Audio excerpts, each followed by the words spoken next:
നമ്മുടെ ഈ വേദിയിലെ പ്രൊഫസർ മമ്മൂദ് സാഹിബ്, അഭിനന്ദനായ അഹമ്മദ് പുന്നക്കൽ, ബഹുമാന്യനായ അസീസ് ഫൈസി, ഈ വേദിയിൽ ആദരിക്കപ്പെടുന്ന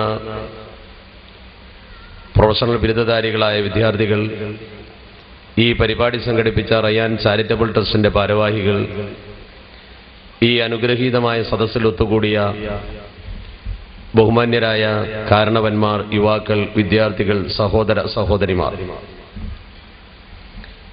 വളരെയധികം പ്രാധാന്യമുള്ള ഒരു പ്രവർത്തനത്തിലാണ് നമ്മൾ ഭാഗവാക്കാകുന്നത്. ഇസ്ലാമിക സമൂഹത്തെ സംബന്ധിച്ചിടത്തോളം വിദ്യാഭ്യാസ പ്രോത്സാഹന പ്രവർത്തനം എന്ന് പറയുന്നത് മതപരമായ ബാധ്യതയും സമൂഹത്തിന്റെ നിലനിൽപ്പിന് അനിവാര്യമായ ഒരു പ്രവർത്തനവുമാണ് എന്ന് വിശുദ്ധ ദീനുൽ ഇസ്ലാം വളരെ വ്യക്തമായി നമ്മളെ പഠിപ്പിച്ചിട്ടുണ്ട്. അള്ളാഹുവിന്റെ പരിശുദ്ധ ഖുർആന്റെ ആരംഭം തന്നെ നമുക്കറിയാം, ജനങ്ങളെ നിങ്ങളെല്ലാവരും വിശ്വസിക്കുക എന്ന് പറഞ്ഞുകൊണ്ടല്ല.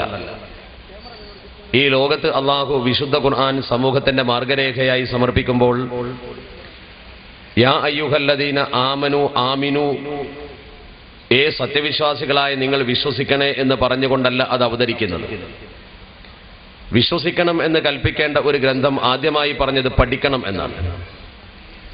പഠനത്തിലൂടെ മനനത്തിലൂടെയുള്ള ഒരു വിശ്വാസമാണ് ഇസ്ലാമിന് ആവശ്യം എന്നാണ് അത് സൂചിപ്പിക്കുന്നത്. നിരന്തരമായ പഠനമാണ് പരിശുദ്ധ ദീനുൽ ഇസ്ലാം വിഭാവനം ചെയ്യുന്നത്. ലോകത്തെ എല്ലാ മതങ്ങളും ദർശനങ്ങളും ഈ പഠനത്തെ പ്രോത്സാഹിപ്പിച്ചിട്ടുണ്ട് എന്നത് ഒരു വസ്തുതയാണ്. വിശുദ്ധ ദീനുൽ ഇസ്ലാം ചെയ്തതുപോലെ പഠനത്തെ പ്രോത്സാഹിപ്പിക്കുന്ന പ്രവർത്തനം ചരിത്രത്തിൽ അപൂർവമായി മാത്രമേ നമുക്ക് കാണാൻ കഴിയൂ. പഴയ കാലഘട്ടങ്ങളിലെ ചരിത്രങ്ങളൊക്കെ നമ്മൾ പരിശോധിക്കുമ്പോൾ കാണാൻ കഴിയും, ഈ സമൂഹത്തിന്റെ മുമ്പിൽ വിദ്യാഭ്യാസ പ്രോത്സാഹനത്തിന് വേണ്ടി ഒട്ടനവധി വഖഫ് സ്വത്തുക്കൾ വിനിയോഗിച്ചുകൊണ്ട് അവർക്ക് ലൈബ്രറി സ്ഥാപിച്ചു കൊടുക്കുകയും അവിടെ വിജ്ഞാനം തേടി വരുന്ന ആളുകൾക്ക് ഭക്ഷണ സൗകര്യം ഒരുക്കി കൊടുക്കുകയും ചെയ്ത സൗകര്യങ്ങളൊക്കെ ഇസ്ലാമിക സമൂഹത്തിന്റെ പൂർവ്വകാല ചരിത്രം പഠിക്കുമ്പോൾ നമുക്ക് കാണാൻ കഴിയും. അതുകൊണ്ട് തന്നെ പാശ്ചാത്യ ചരിത്രകാരന്മാരൊക്കെ മുസ്ലിം സമൂഹത്തെക്കുറിച്ച് അറിവും അപ്പവും ഒപ്പം കൊടുത്തവർ എന്നാണ് പറഞ്ഞത്. വലിയ വൈജ്ഞാനിക നവോത്ഥാനത്തിന്റെ ശില്പികളായിരുന്നല്ലോ ഈ ലോകത്ത് മുസ്ലിം സമൂഹം. പക്ഷേ ചില കാരണങ്ങളാൽ നമ്മൾ പുറകോട്ട് പോയി. ഇന്ത്യ മഹാരാജ്യത്തെ മുസ്ലിങ്ങൾ പുറകോട്ട് പോയി എന്ന് പറയുമ്പോൾ നമ്മൾ എപ്പോഴും പറയാറുണ്ട് ചരിത്രപരമായ കാരണമെന്ന്. നമ്മൾ ആ ചരിത്രപരമായ കാരണം എന്ന് പറയുന്നത് ഇന്ത്യയുടെ സ്വാതന്ത്ര്യ സമരവുമായി ബന്ധപ്പെട്ട ബ്രിട്ടീഷ് അധിനിവേശത്തിനെതിരെയുള്ള സമരമുഖമാണ്. വൈദേശിക അധിനിവേശികളെ നമ്മുടെ നാട്ടിൽ നിന്ന് തുരത്തുന്നതിന് വേണ്ടി നമ്മുടെ രാജ്യത്ത് നടന്ന സമരത്തിന്റെ ഭാഗമായി നമ്മുടെ രാഷ്ട്രപിതാവ് പറഞ്ഞു, ബ്രിട്ടീഷുകാരുടെ ഭാഷ കൈയൊഴിക്കണം, അവരോട് സഹകരിക്കരുത്. നിസ്സഹകരണ പ്രസ്ഥാനത്തിന് ഊർജ്ജം നൽകിക്കൊണ്ടുള്ള അദ്ദേഹത്തിന്റെ പ്രസംഗം കോഴിക്കോട്ട് പോലും നടന്നു. ആ ഒരു പശ്ചാത്തലത്തിൽ ഇന്ത്യയിലെ മുസ്ലിങ്ങൾ രാജ്യത്തോട് പരിപൂർണമായ കൂറ് പ്രഖ്യാപിച്ചുകൊണ്ട് വിദേശികളെയും അവരുടെ ഭാഷയെയും കൈയൊഴിക്കാൻ മുന്നോട്ട് വന്നപ്പോൾ നമ്മൾ ഒരുപാട് പുറകോട്ട് പോയി. പക്ഷെ ആ പുറകോട്ട് പോക്ക് എന്ന് പറയുന്നത് ഒരു ചരിത്രത്തിന്റെ ഭാഗമായി നമ്മൾ ഇന്ന് സംസാരിക്കുന്നുവെങ്കിലും ഇന്ത്യ സ്വതന്ത്രമായിട്ട് വർഷമെത്രയായി? അരനൂറ്റാണ്ട് കവിഞ്ഞു നിൽക്കുന്ന ഒരു സന്ദർഭത്തിൽ ഇനിയും ആ ചരിത്രപരമായ കാരണം പറഞ്ഞുകൊണ്ട് ഒരു തലമുറക്ക് നിലകൊള്ളാൻ കഴിയില്ല. അതുകൊണ്ട് തന്നെ മാറ്റത്തിന്റെ കാറ്റ് വീശേണ്ട സന്ദർഭത്തിലാണ് നമ്മളൊക്കെ ഉള്ളത്. ആ മാറ്റം നമ്മുടെ സമൂഹത്തിൽ കണ്ടുകൊണ്ടിരിക്കുന്നു. നിരവധി സ്ഥാപനങ്ങൾ, അതുപോലെ തന്നെ നിരവധി വിദ്യാഭ്യാസ ചിന്തകന്മാര്, ബുദ്ധിജീവികൾ നമ്മുടെ സമൂഹത്തെ മോട്ടിവേറ്റ് ചെയ്യുന്നതിന് വേണ്ടിയുള്ള ശ്രമങ്ങൾ എല്ലാം നമ്മുടെ സമൂഹത്തിൽ വളരെ ഭംഗിയായി നടന്നുകൊണ്ടിരിക്കുന്ന ഒരു സാഹചര്യത്തിലാണ് നമ്മളുള്ളത്. ഇസ്ലാമിക സമൂഹത്തിന്റെ ചരിത്രം പഠിക്കുമ്പോൾ കാണാൻ കഴിയും, വഴിയാത്രക്കാരന് പോലും നിങ്ങൾ സക്കാത്ത് കൊടുക്കണമെന്ന് കൽപ്പിച്ചതിൽ പോലുമുള്ള ആന്തരാർത്ഥം പഠന മനനങ്ങൾക്ക് വേണ്ടി സഞ്ചരിക്കുന്ന ആളുകളെ സ്വീകരിക്കുന്നതിന് വേണ്ടിയുള്ള ഒരു കാഴ്ചപ്പാടാണ്. പാശ്ചാത്യ ലോകത്തെ ട്രസ്റ്റ് സമ്പ്രദായം പോലും ഇസ്ലാമിന്റെ വഖഫിൽ നിന്നാണ് ഉത്ഭൂതമായത് എന്ന് ചരിത്രം പറയുമ്പോൾ പഠിക്കുന്ന ആളുകൾക്ക് വേണ്ടി അന്നം കൊടുക്കുന്നതിന് സൗകര്യമൊരുക്കി കൊടുത്തിരുന്ന കാലഘട്ടത്തെക്കുറിച്ച് നമ്മൾ ഓർക്കണം. ലോകത്തെവിടെയുമില്ലാത്ത ആ ഒരു സംവിധാനം ആദ്യമായി ആരംഭിക്കുന്നത് പരിശുദ്ധ ദീനാണ്.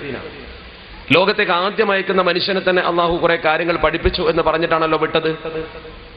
അള്ളാഹുവിന്റെ പരിശുദ്ധ ഖുർആൻ പറഞ്ഞു, അല്ലമ ആദമൽ അസ്മാഅ കുല്ലഹാ, എല്ലാ വസ്തുക്കളുടെയും നാമങ്ങൾ ആദം നബി അലൈഹി സ്വലാത്തു വസ്സലാമിന് അള്ളാഹു പഠിപ്പിച്ചു കൊടുത്തു എന്നാണ്. ആദ്യത്തെ മനുഷ്യന് ഇങ്ങനെ ഒരു പഠനം നടത്തി കൊടുത്തു, അല്ലെങ്കിൽ ഇങ്ങനെ ഒരു കാര്യങ്ങളൊക്കെ ബോധിപ്പിച്ചു കൊടുത്തു എന്ന് ഖുർആൻ പറയേണ്ട കാര്യം എന്താണ്? ലോകത്തേക്ക് ആദ്യമായി കടന്നു വരുന്ന മനുഷ്യന് കുറെ കാര്യങ്ങൾ അല്ലാഹു പഠിപ്പിച്ചു എന്ന് പറയുമ്പോൾ വിജ്ഞാനം കൊണ്ട് മാത്രമേ ലോകത്ത് നിലനിൽക്കാൻ കഴിയൂ എന്ന ആദ്യ മനുഷ്യന്റെ പഠനത്തിലൂടെയുള്ള സൂചനയാണ്. മാത്രമല്ല ഇതിന്റെ തഫ്സീർ കാണാൻ കഴിയും. ആദം നബി അലൈഹി സ്വലാത്തു വസ്സലാമിന് വസ്തുക്കളുടെ നാമങ്ങൾ മാത്രമല്ല പടച്ചറബ് പഠിപ്പിച്ചത്, ആ വസ്തുക്കളുടെ ഉപയോഗക്രമങ്ങൾ പോലും കൃത്യമായി പഠിപ്പിച്ചു എന്ന് പരിശുദ്ധ ഖുർആൻ പറയുന്നു. ആ ഉപയോഗക്രമങ്ങൾ കാറ്റലോഗ് അടക്കം പഠിപ്പിച്ചു എന്ന് പറയുമ്പോൾ സമൂഹത്തിൽ എങ്ങനെ ഇത് ഉപയോഗപ്പെടുത്തണം എന്നുകൂടി പഠിച്ചുകൊണ്ടാണ് ആദ്യ പിതാവ് ഭൂമുഖത്തേക്ക് കടന്നു വന്നത്. മാത്രമല്ല ലോകത്തേക്ക് അയച്ച സകല പ്രവാചകന്മാരുടെയും ചരിത്രം പറയുന്നിടത്ത് അല്ലാഹു എടുത്തു പറഞ്ഞ ചില കാര്യങ്ങളുണ്ട്. ഓരോ പ്രവാചകനെ കുറിച്ച് പറഞ്ഞപ്പോഴും വലഖദ് ആതൈനാ ദാവൂദ വ സുലൈമാന ഇൽമാ, ദാവൂദ് നബിക്ക് സുലൈമാൻ നബി അലൈഹി സ്വലാത്തു വസ്സലാമിന് നാം വിജ്ഞാനം നൽകി എന്നാണ് അല്ലാഹു പറഞ്ഞത്. ജ്ഞാനം നൽകി എന്ന് പറയുന്നു. യുവാവായ യൂസുഫ് നബി അലൈഹി സ്വലാത്തു വസ്സലാമിനെ കുറിച്ച് പറഞ്ഞപ്പോൾ പറഞ്ഞു വലമ്മാ ബലഅ അശുദ്ധഹു ആതൈനാഹു ഹുക്മൻ വ ഇൽമാ, അധികാരവും ഇൽമും നൽകി എന്നാണ് പരിശുദ്ധ ഖുർആൻ പറയുന്നത്. ഒരു ജനസഞ്ചയത്തെ നയിക്കുന്നതിന് വേണ്ടി അതിന്റെ മുൻനിരയിൽ നിൽക്കുവാൻ ഒരു മനുഷ്യൻ ആവശ്യമുള്ളത് ജ്ഞാനമാണ്. അറിവില്ലെങ്കിൽ ഒന്നും നടക്കില്ല. അതുകൊണ്ട് തന്നെ അറിവ് വേണം. ഈ അറിവെന്ന് പറയുമ്പോൾ അല്ലാഹുവിന്റെ പരിശുദ്ധ ദീൻ അറിവിനെ കേവലം പരിമിതപ്പെടുത്തിയിട്ടില്ല.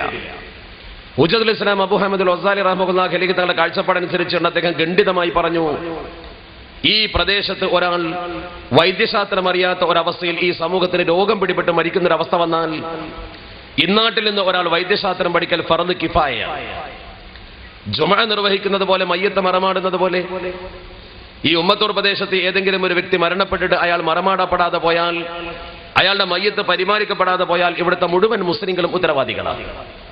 നേരെ മറിച്ച് ഒരാളെങ്കിലും അതിൽ പങ്കെടുത്തുകൊണ്ട് ആ കർമ്മം നിർവഹിച്ചാൽ എല്ലാവരും കുറ്റത്തിൽ നിന്ന് ഒഴിവായി.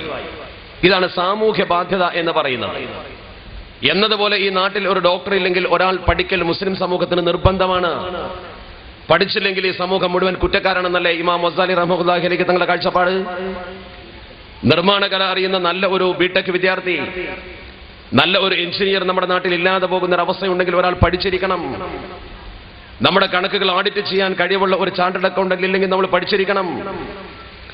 ഏത് വിദ്യയാണോ സമൂഹത്തിന് കാലികമായി ആവശ്യമുള്ളത് ആ വിദ്യ പഠിച്ച ഒരാളെങ്കിലും ആ സമൂഹത്തിലുണ്ടാകൽ അള്ളാഹുവിന്റെ പരിശുദ്ധത നിർബന്ധമാക്കിയ കർമ്മമാണെന്ന് പരിശുദ്ധ ഇസ്ലാം നമ്മളെ പഠിപ്പിക്കുന്നു. ഇമാം ഗസാലി റഹ്മത്തുള്ളാഹി അലൈഹി തങ്ങളുടെ ദീർഘമായ കാഴ്ചപ്പാടാണ്. അപ്പോൾ നമ്മുടെ സമൂഹത്തിന്റെ പൂർവികർ അങ്ങനെ ചെയ്തിരുന്നു. ഇമാം ഖുർത്തുബി തങ്ങളുടെ നാടെന്ന് പറയുന്ന കോർഡോവ യൂണിവേഴ്സിറ്റി, ആ കോർഡോവ യൂണിവേഴ്സിറ്റിയിൽ വളരെ മനോഹരമായി എല്ലാ വിദ്യകളും പഠിപ്പിക്കപ്പെടുന്ന ഒരു കാലഘട്ടത്തെക്കുറിച്ച് നമ്മൾ പഠിച്ചിട്ടുണ്ട്. കോർഡോവയിലെ ശാസ്ത്രകാരന്മാർ ഒരേ കേന്ദ്രത്തിൽ നിന്നും അള്ളാഹുവിന്റെ പരിശുദ്ധ ഖുർആനും അതുപോലെ തന്നെ ഫിഖ്ഹും എല്ലാം പഠിച്ച് കർമ്മശാസ്ത്ര പടുക്കളായി ഇറങ്ങുമ്പോൾ തന്നെ ഭാഷാജ്ഞാനികളായ നല്ല ചിന്തകന്മാരും ബുദ്ധിജീവികളും അഭിഭാഷകരും ഡോക്ടർമാരും ഒക്കെ കടന്നു വന്നിരുന്നു എന്ന് ചരിത്രം പറയുന്നുണ്ടല്ലോ. അതുകൊണ്ട് തന്നെ ലോകത്തെ ചിന്തകന്മാർ ഫിലിപ്പ് ഹിറ്റിയെ പോലുള്ള ആളുകൾ പറഞ്ഞത് മുസ്ലിം സമൂഹത്തിന്റെ കോർഡോവ യൂണിവേഴ്സിറ്റിയിലെ ആ പണ്ഡിത വൃന്ദത്തെ നോക്കിക്കൊണ്ട് പണ്ഡിതന്മാർ എന്നല്ല പറഞ്ഞത്. അവർ പറഞ്ഞ വാചകം ശാസ്ത്രകാരന്മാർ എന്നാണ്. വളരെ മനോഹരമായി പറഞ്ഞു. സയന്റിസ്റ്റ് ഇൻ കോർഡോവ എന്നാണല്ലോ ഉപയോഗപ്പെടുത്തിയ വാചകം. കോർഡോവയിലെ ശാസ്ത്രകാരന്മാർ എന്നാണല്ലോ അവരെ കുറിച്ച് പറഞ്ഞത്. അവരെ കയ്യിലുണ്ടായിരുന്ന വൈജ്ഞാനിക ശേഖരത്തിന്റെ വലിപ്പത്തെക്കുറിച്ച് പറഞ്ഞു. Scientists in Cordova, with their 17 great libraries, one alone of which included more than 4 lakhs volumes എന്നാണ് വാചകം ഫിലിപ്പിറ്റിയുടെ. ഒരൊറ്റ ലൈബ്രറിയിൽ മോർ ദാൻ 4 lakhs volumes, അങ്ങനത്തെ 17 ലൈബ്രറികൾ, 4 ലക്ഷത്തിൽ പരം പുസ്തകങ്ങളുള്ള 17 വലിയ ലൈബ്രറികൾ കുർത്തുബായിലുണ്ടായിരുന്നു, കോർഡോവയിലുണ്ടായിരുന്നു. അത്ര വലിയ ലൈബ്രറിയുടെ ശേഖരം മുസ്ലിം ഉമ്മത്തിന്റെ പൂർവ്വകാല ചരിത്രം പഠിക്കുമ്പോൾ കാണാൻ കഴിയും. ഒരു രാജ്യവും മറ്റൊരു രാജ്യവും തമ്മിൽ സമരം നടന്നാൽ സംഘട്ടനത്തിന്റെ അന്ത്യത്തിൽ വിജയിച്ച രാജ്യം പരാജയപ്പെട്ട രാജ്യത്തോട് മൂല്യം ചോദിക്കും. അത് സ്വാഭാവിക പ്രതിഭാസമാണ്. അങ്ങനെ ചോദിച്ചു